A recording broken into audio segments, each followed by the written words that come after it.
আজকে যে কবিতাটি আলোচনা করব সেটা হচ্ছিল দ্বাদশ শ্রেণীর বাংলা পাঠ্যাংশের অন্তর্গত একমাত্র আন্তর্জাতিক একটা কবিতা।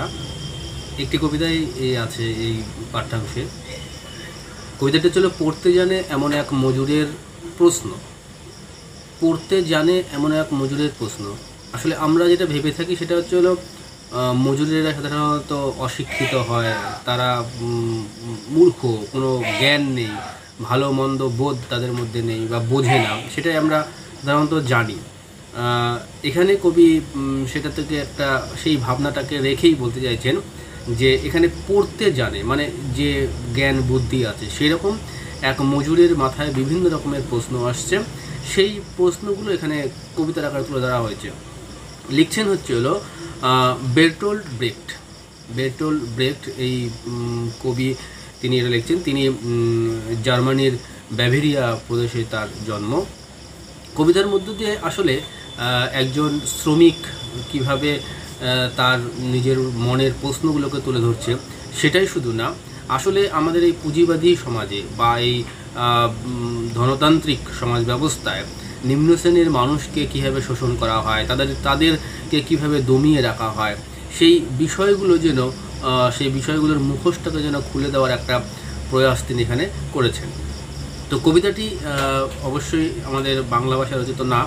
তো এই কবিতাটিকে তাই অনুবাদ করেছেন শঙ্খ ঘোষ। পিছনে বইয়ের পেছনে দেখতে পারবে শঙ্খ ঘোষ এই কবিতাটি অনুবাদ করেছেন। কবিতাটি খুবই সহজ, একদম সহজ সরল ভাষায় বিভিন্ন প্রশ্নের কথাগুলো বলছেন, যেগুলো খুব প্রাসঙ্গিক এবং বাস্তবসঙ্গত, যেটা একটু চিন্তা করলেই আমরা বুঝতে পারবো যে তার কথাগুলোর মধ্যে কোনো রকমেই কোনো মিথ্যে কথা বা কোনো কাব্যিক সাহিত্যিক এই সমস্ত ভাব নিয়ে তিনি লেখেননি, একদম সত্য কথা তিনি উপস্থাপন করেছেন।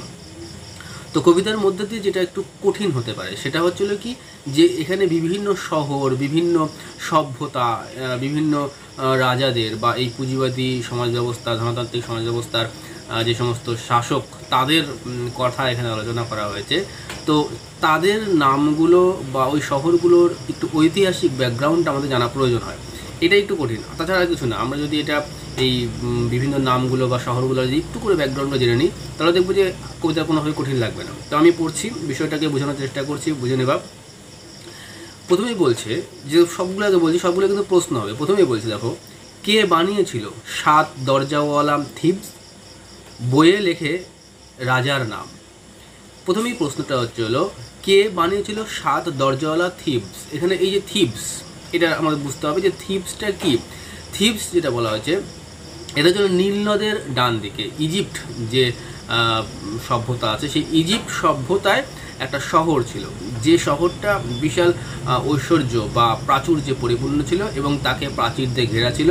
সেই ঘেরা প্রাচীরের 7টা প্রবেশদ্বার ছিল।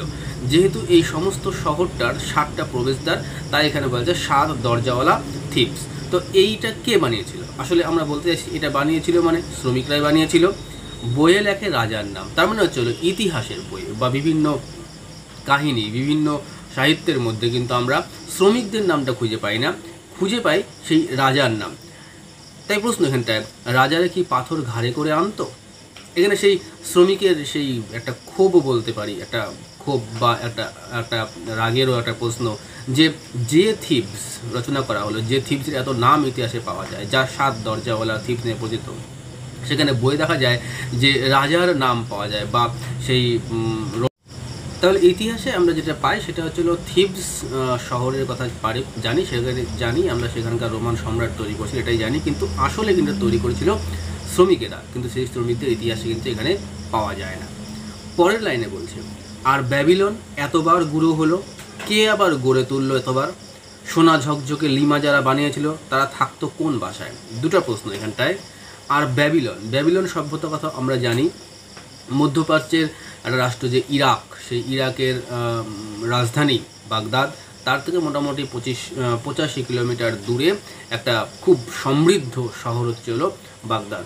এই বাগদাদ সমৃদ্ধতার সঙ্গে সঙ্গে বিভিন্নবার বৈদেশিক আক্রমণে ধ্বংসপ্রাপ্ত হয়েছিল এবং সে ধ্বংসপ্রাপ্ত হওয়ার পর আবার তাকে সুন্দর করে গড়ে তোলা হয়েছিল। তো এই পড়তে জানা শ্রমিকের সেই প্রশ্নটা এটা, যে এই বাগদাদ যে চলো ব্যাবিলন যে সভ্যতা বা বলি ব্যাবিলন যে শব্দ, তো সেই শব্দটা যে বারবার যে ভাঙা হচ্ছে, বারবার গড়া হচ্ছে, তাহলে কে তৈরি করলো এটা? তাহলে নিশ্চয়ই শ্রমিকেরা তৈরি করলো, কিন্তু শ্রমিকের নাম কিন্তু আমরা পাই না। ব্যাবিলন সভ্যতার সৃষ্টিতে কিন্তু কোনো শ্রমিকের নাম পাওয়া যায় না। আবার বলছে যে সোনা ঝকঝকে লিমা যারা বানিয়েছিল তারা থাকতো কোন বাসায়? এখানে যেটা জানতে হবে, লিমা লিমা হচ্ছে হলো প্রশান্ত মহাসাগরের উপকূলে অবস্থিত যে আমরা বলতে পারি পেরুর যে প্রধান বাণিজ্যিক কেন্দ্র। পেরু একটা দেশ, প্রধান দক্ষিণ আমেরিকার মধ্যে পড়ে, তার একটা খুব গুরুত্বপূর্ণ শহর হচ্ছে লিমা। সেখানে বাণিজ্যিক অর্থনৈতিক আর্থিক উন্নতিটা এতটা হয়েছিল যে সোনায় মোড়া শহরের মতন মনে হতো।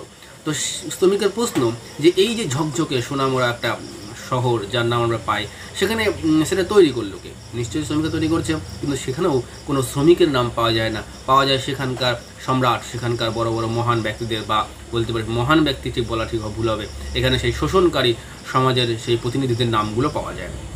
পরের প্রশ্ন, চীনের প্রাচীর যখন শেষ হলো সেই সন্ধ্যায় কোথায় গেল রাজমিস্ত্রিরা?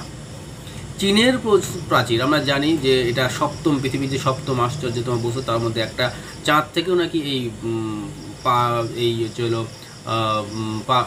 প্রাচীরটাকে দেখা যায়, এবং এই প্রাচীরের যে চওড়া সেটা আমরা এটাও জানি যে এই প্রাচীরের ওপর যে প্রায় 6 জন অশ্বারোহী মানে ঘোড়ার চালক চালিয়ে যেতে পারেন। তো এই যে বৃহৎ প্রাচীর মূলত হুন আক্রমণকে আটকানোর জন্য চীনী সম্রাট শিবংতির আমলে এটা তৈরি করা হয়েছিল। তো এই যে তাকে যে তৈরি করাটা হলো, বা এই যে প্রাচীর তৈরি করলো কারা? শ্রমিকেরা। কিন্তু আমরা কিন্তু শ্রমিকের নাম পাই না, সেখানকার সম্রাটের নাম পাই। তাই বলছে যে সেই সন্ধ্যায় মানে যেদিন এই প্রাচীর তৈরি করা সম্পন্ন হলো, সেই সন্ধ্যায় শ্রমিকেরা কোথায় গিয়েছিল? তাদের তো আর খোঁজ পাওয়া যায় না। জয়তরণে ঠাসা মোহনীয় রোম সাম্রাজ্যের কাহিনী কিন্তু আমরা অনেক শুনছি।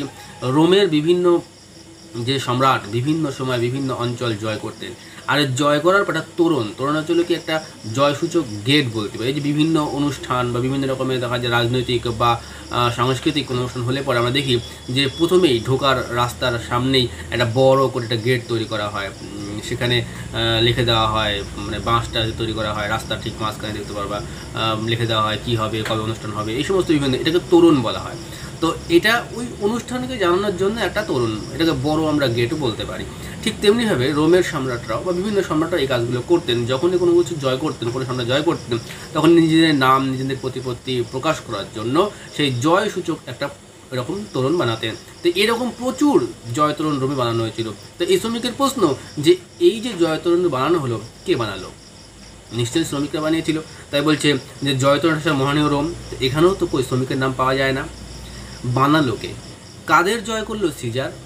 এই সিজার, রোম সম্রাট বলছেন যে কাদের জয় করলো? সিজার। এই যে সিজার যে বিভিন্ন অঞ্চলগুলো জয় করলো, সেখানে জয় করলো কাদের দ্বারা? এই সেনাদের দ্বারা। সেনারাও তো বা সাধারণ সেনা কর্মীরাও তো এক প্রকার কর্মী, তাদের তো নাম পাওয়া যায় না। এত যে শুনি বাইজেন্টিয়াম, সেখানে কি সবাই প্রাসাদে থাকতো? বাইজেন্টিয়ান সাম্রাজ্য, এই বাইজেন্টিয়াম কনস্টান্টিনোপল আমরা শুনছি রোমের একটা পূর্ব পার্ট, রোমটা ভেঙে গেছিলো, পূর্ব রোম পশ্চিম রোম, সেই পূর্ব রোমের অঞ্চল ছিল কনস্টান্টিনোপল, তার রাজধানী ছিল বাইজেন্টিয়াম। তো সেই বাইজেন্টিয়ান সাম্রাজ্যও কিন্তু খুব সমৃদ্ধ ছিল, প্রাচীরে ভরা, সেখানে প্রচুর অট্টালিকা। সেটা এখানে বলছে যে এত যে শুনি বাইজেন্টিয়াম, সেখানে কি সবাই প্রাসাদে থাকতো? বাইজেন্টিয়াম শব্দ শুনলে মনে হয় কি সবাই ধনী, সবাই বড় লোক, সেখানে মানে কেউ দুঃখে থাকতো না। তাই এই শ্রমিকের প্রশ্ন বা এই পড়তে জানা শ্রমিকের সেই প্রশ্ন, তাহলে বাইজেন্টিয়ান সভ্যতায় কি সবাই সেই প্রাসাদে থাকতো? আসলে তিনি বলতে চাইছেন না, সেটা থাকতো না কেউ। এমনকি উপকথার আটলান্টিস যখন সমুদ্র তাকে খেলো, ডুবতে ডুবতে সেই রাতে চিৎকার করেছিল দেশের জন্য। আটলান্টিস সভ্যতা, এটা তুমি হয়তো 7-এও পেয়ে থাকতে পারো, যে ওই মেঘচোর যখন কবিতাটা গল্পটা পড়ছিল তখন সেখানে ছিল যে আটলান্টিস সভ্যতা। তো আটলান্টিস সভ্যতা ছিল গ্রিক লেখকদের একটা কল্পনা মাত্র, মানে গ্রিক লেখকরা তাদের সাহিত্যের মধ্যে এই আটলান্টিস সভ্যতার কথা বলছে। বাস্তবের খোঁজ পাওয়া যায়নি। অনেকে বলছে এটা আছে, সমুদ্রের সুনামি বা বিভিন্ন রকমের সমুদ্রের স্রোতের কারণে ধ্বংস হয়ে গেছে। যেহেতু তার খোঁজ পায়নি, তার এখনও পর্যন্ত এটা একটা সাহিত্যিক কল্পনা বা বানানো গল্প হিসেবে ধরে নেওয়া হয়। তো যাই হোক, আমরা তো শুনি আটলান্টিস সভ্যতার কথা। তো সেই আটলান্টিস সভ্যতা, যে বিশাল সভ্যতার কথা আমরা জানি, সেটা সমুদ্র থেকে তারা খেলো, মানে সমুদ্রকে গ্রাস করলো, এটাই আমরা জানি বা এটাই আমরা সাহিত্যে পড়ে আসছি। তখন কিন্তু সেখানকার সেই মহৎ ব্যক্তিরা, বা যাদেরকে আমরা ব্যঙ্গ করে বলছি মহৎ ব্যক্তি, অর্থাৎ সেই শোষণকারী ব্যক্তিরা কিন্তু বাঁচানোর জন্য, তাদের বাঁচার জন্য কিন্তু তাদের শরণাপন্ন হয়েছিল, তার আগে তাদের মনে পড়েনি। তো সেই কিরদাসদের কথাটা আমরা শুধুমাত্র ওই মুহূর্তে শুনি যাকে বাঁচানোর জন্য আর্তনাদ, কিন্তু তাছাড়া কিন্তু কিরদাসের কথা শোনা যায় না। তো এই পেজটার মধ্যে বা এই পেজটার মধ্যে আমরা যে বিষয়গুলো দেখলাম, সেখানে কিন্তু একটাই মূল বিষয় যে প্রতিটা কর্মকাণ্ডের মধ্যে শ্রমিকদের অবদান রয়েছে, কিন্তু শ্রমিকদের কোথাও খুঁজে পাওয়া যায় না বা শ্রমিকদের কোনো জায়গায় নাম পাওয়া যায় না। কী কী জায়গাগুলো দেখলাম সেই জিনিসগুলো মনে রাখবা। একটা হচ্ছিল এখানকার প্রথমেই যেটা ছিল থিবস, এটা বলা হলো। তারপরে হচ্ছিল ব্যাবিলন, তারপরে পড়া হচ্ছে লিমা, তারপরে পড়া হচ্ছে রোম সাম্রাজ্য, চীনের প্রাচীর তার আগে পড়া হয়েছে, তারপরে পড়া হচ্ছিল বাইজেন্টিয়াম, তারপর আটলান্টিক সভ্যতা।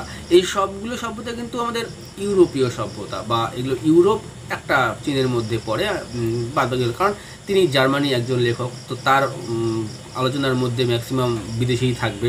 তো এই শহরগুলো সম্পর্কে জানতে হবে, আর কিছুই না। এই শহরগুলো সম্পর্কে জানবো যে এটা কোথায় ছিল, আলোচনার মধ্যে বলে দিলাম। তো এগুলো জানতে হবে। আর এখানে শ্রমিকের একটাই প্রশ্ন যে এত কিছু তৈরি, এত নাম, এত যশ, সপ্তম আশ্চর্যতম বস্তু, কোনোটা প্রথম আশ্চর্যতম বস্তু, পৃথিবীর মানুষ দেখতে আসে, কিন্তু যারা তৈরি করলো, যারা এর সৃষ্টিকর্তা, তাদের কিন্তু কেউ নাম জানলো না। আর যে সমস্ত মানুষেরা এই শ্রমিকদের শোষণ করে, এদের অর্থ দিয়ে, এদের ঘাম, রক্ত, জীবনের বিনিময়ে এই পাঁচিলগুলো তৈরি করানো হলো, তাদের নাম কিন্তু কেউ আজ স্মরণ করে না, কেউ খুঁজে পায় না। আমরা যদি আমাদের উদাহরণটাই বলি, যে আমরা আমাদের ভারতবর্ষ যে তাজমহলের কথা বলি, আমরা কিন্তু জানি শাহজাহানের স্মৃতিকীর্তি, কত প্রেম ভালোবাসা শাহজাহানের প্রকাশ করছেন মমতাজ বেগমের জন্য। কিন্তু আমরা ভেবে দেখা যদি যায়, তাহলে আমি বলবো যে এত প্রেম, এত ভালোবাসা, কিন্তু সেটা তৈরি করতে যে লক্ষ লক্ষ কোটি কোটি টাকার প্রয়োজন হলো, সেই লক্ষ লক্ষ কোটি কোটি টাকা কি শাহজাহান দিনের পরিশ্রম করে তৈরি করছিলেন? কত মানুষকে মেরে তাদের দুবেলার আহারকে ছিনিয়ে নিয়ে এসে সেই অর্থ তৈরি করছিলেন। শুধু তাই, কত হাজার হাজার, 20,000-এর ওপর শ্রমিককে 20 বছর ধরে পরিশ্রম করে তাদের তৈরি করা হলো। তাদেরকে ন্যায্য মূল্য দেওয়া হয়েছিল? আর এই যে দেওয়া, তাদের কি নামগুলোকে আমরা পাই? কোথাও কিন্তু পাই না। আমরা কি জানি শাহজাহানের তাজমহল প্রেমের সৌধ হিসেবে পরিচিত, কিন্তু এর ইতিহাসটা যদি দেখতে পাওয়া যায়, তাহলে দেখব এখানে হাজার হাজার মানুষের দুঃখ, কষ্ট, কান্না, মৃত্যু এর স্মৃতি হিসেবে লুকিয়ে আছে।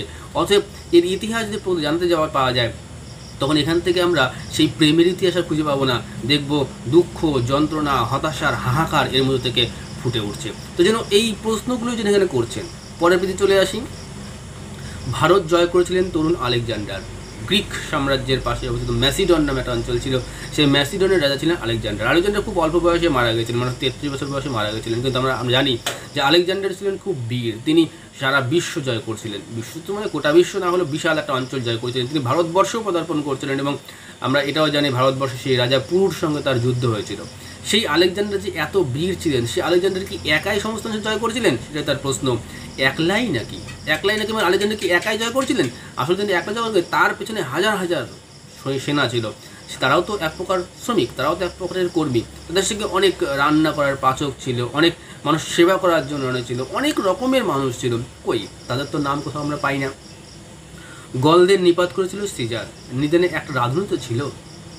এই যে বলছে, গল একটা দুর্দর্শ জাতি ছিল, গ্রিক দেশের পার্শ্ববর্তী অবস্থিত একটা জাতি ছিল গল। সেই গল জাতিদেরকে সিজার, রোমান সম্রাট ছিল সিজার, তিনি তাদের সেই আক্রমণকে আটকে দিয়েছিলেন এবং দীর্ঘদিন গলদের উপর একটা নিয়ন্ত্রণ রাখতে পারছিলেন রোমান সাম্রাজ্য। তো সেটা আমরা ইতিহাসে পড়ি যে রোমান সম্রাট সিজার গলদের থেকে বিতাড়িত করেছিলেন, গলদের আক্রমণ থেকে রোমকে রক্ষা করেছিলেন। কিন্তু প্রশ্ন একটা, ঠিকই আছে, যদি সিজার একাই যদি সব কিছু করে থাকে, দেখা গেল তিনি একদম দৈবিক শক্তি ক্ষমতা অর্জন করে একাই সমস্ত যুদ্ধ করছিলেন, কিন্তু তাকে রান্না করে দেওয়ার জন্য, তাদেরকে খাওয়ানোর জন্য তো অন্তত একজন রাঁধুনি তো ছিল, সেটাও তো কই, নাম তো পাওয়া যায় না।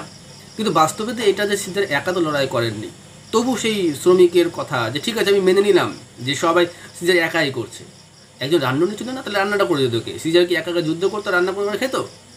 তাহলে সেটাও তো পাওয়া যায় না। বিরাট আর্মাডা যখন ডুবলো, স্পেনের ফিলিপ কেঁদেছিল খুব। আর্মাডা রণতরী, এটাও ইতিহাসের কাহিনী, অনেক ইতিহাসের কাহিনীগুলো পাওয়া যায়। আর্মাডা রণতরী কি স্পেনের সবচেয়ে অজেয় নৌবহর বলে মনে করতো। স্পেনের মানুষ মনে করতো যে এই নৌবহর কখনোই কেউ পরাজিত করতে পারবে না। বিশাল রণতরী যুদ্ধ জাহাজ আর কি তৈরি করছিল স্পেনের সম্রাট ফিলিপ।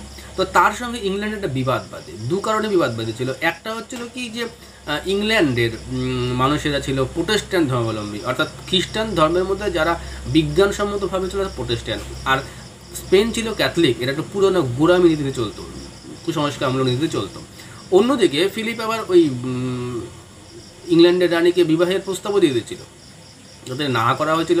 এতে তার শক্তি প্রদর্শন করতে গিয়েছিল হচ্ছে হলো ফিলিপ। সে জানতো আমার বিশাল শক্তি, আমার এত বড় নৌবহরকে কখনো পরাজিত করতে হবে না, তাই সে আক্রমণ করে দিয়েছিল। কিন্তু দৈবক্রমে যেটা হয়, যে ওই যে আমরা বলি যে ধর্মের কল বাতাসেও নড়ে, অর্থাৎ শক্তির প্রদর্শন যেখানেই থাকো সত্যের জয় সবসময় হবে। তো ইংল্যান্ডের খুব ক্ষুদ্র ক্ষুদ্র নৌবহরগুলো ছিল, খুব ছোটো ছোটো ছোটো নৌবহর, এবং তার সঙ্গে সেই সময় আবহাওয়া বা দুর্যোগপূর্ণ একটা পরিস্থিতি তৈরি হয়েছিল। এতে সেই ছোটো ছোটো নৌবহরগুলো এই বৃহৎ নৌবহরের উপর এমনভাবে আক্রমণ করেছিল যে এই এত বড় আর্মাডা বা এই স্পেনের নৌবাহিনীটা ধ্বংস হয়ে যায়। খুব সামান্য 13-14টা হয়তো নৌবহর ফিরে আসতে পারছিল, বাদবাকি সব ধ্বংস হয়ে গেছিলো। তাই এতে শুধুমাত্র ফিলিপ কিন্তু ছিল, ফিলিপের খালি দুঃখ হয়েছিল, আর এর পেছনে যে বিশাল পরিমাণ শ্রম দিয়ে এটাকে তৈরি করতে হয়েছিল, এবং এই সমস্ত জাহাজের মধ্যে যে হাজার হাজার সেনা ছিল তারা কান্না করেনি, তাদের মৃত্যু হয়নি, তাদের দুঃখ হয়নি। এটা যেন প্রশ্নটা সেই পড়তে জানা শ্রমিকের, এটাও একটা প্রশ্ন। খালি যেন মনে হয় দুঃখটা তাদের, জয়টা তাদের, সব কিছু তাদের, আর দুঃখ যেন আর কারো হয়নি। 7 বছরের যুদ্ধ জিতেছিল দ্বিতীয় ফেডারিক। এটা হচ্ছিল সেই সপ্তবর্ষব্যাপী যুদ্ধের কথা বলা হয়েছে, এটাও আমরা ইতিহাসে পড়ছি, দেখে নেব একটু। সপ্তবর্ষব্যাপী যুদ্ধ, সেই যুদ্ধে জিতেছিল ফেডারিক। কে জিতেছিল? একলা সে? প্রশ্ন এটাই যে সপ্তবর্ষের যুদ্ধে যে ফেডারিক জিতলেন, রাজা সম্রাট ফেডারিক যে জিতলেন, তিনি কি একা ছিলেন? তার পাশে কেউ ছিল না? সে কি একা একাই সব লড়াই করলেন? পাতায় পাতায় জয়, জয়োৎসবের ভোজ বানাতো কারা? এই যে বলছে পাতায় পাতায় জয়, মানে বিভিন্ন জায়গায় আমরা দেখতে পাই যে রাজারা জয় করছেন, বিভিন্ন অঞ্চল জয় করছে, সেটা আমরা শুনতে পাই। ঠিক আছে, সব তারাই জয় করছে, আমরা কেউ কিচ্ছু করিনি, আমরা শ্রমিকরা কিছু করিনি। কিন্তু এই জয়গুলো হওয়ার পর তো মহাভোজ হতো, প্রচুর মানুষ খেত, আনন্দ ফুর্তি করতো। তো খাবারগুলো কে তৈরি করতো? সম্রাট কি খাবার তৈরি করতেন? তাহলে নিশ্চয়ই খাবার তৈরি করার লোকটা কোনো শ্রমিক ছিল বা সাধারণ মানুষ ছিল। যে সমস্ত শ্রমজীবী মানুষের কথা কই, তাদের নামও তো পাওয়া যায় না। 10 বছর একজন মহামানব, খরচ মেটাতো। এই যে 10 বছর মহামানব, এখানে মহামানব ভেবে নেও না যে মহান মানুষ, বিবেকানন্দের মতন, গান্ধীজির মতন, নেতাজির মতন এইরকম মহামানব না, এখানে ব্যঙ্গ করে বলা হয়েছে মহামানব। আসলে শোষণকারী ব্যক্তিদেরকে উদ্দেশ্য বলছেন, এরা তো ইতিহাসে এমন করে প্রচারিত হয়ে আছেন, বা ইতিহাসে এমন করে তাদের নাম দেওয়া হয়েছে যেন মনে হচ্ছে তারা মহামানব। তাদের এই গুণগান কাহিনী আমরা দেখতে পাই। ঔরঙ্গজেব, আকবর, শাহজাহান, যাই যখনই আসছেন তখন এমন করে তাদের নাম, এমন করে প্রচার যে মনে হচ্ছে বাপ, এরা যেন মহান মানুষ সব। তাই এটা বলছেন, ঠিক আছে, তোমাদের কথা অনুসারে মহামানব নামে পরিচিত এরা সব, এই সমস্ত মহামানবগুলো যা আসতেন তাদের খরচ চালাতো কে? অর্থাৎ এই যে এদের বিলাসবহুল জীবনযাপন, আমরা অনেক সময় দেখতে পাই, অনেক শুনতে পাই যে এদের পোশাক পরিচ্ছদ তৈরি করার জন্যই নাকি একটা কারখানায় থাকতো, মানে কারখানায় বানিয়ে নিতেন, এত পোশাক লাগতো।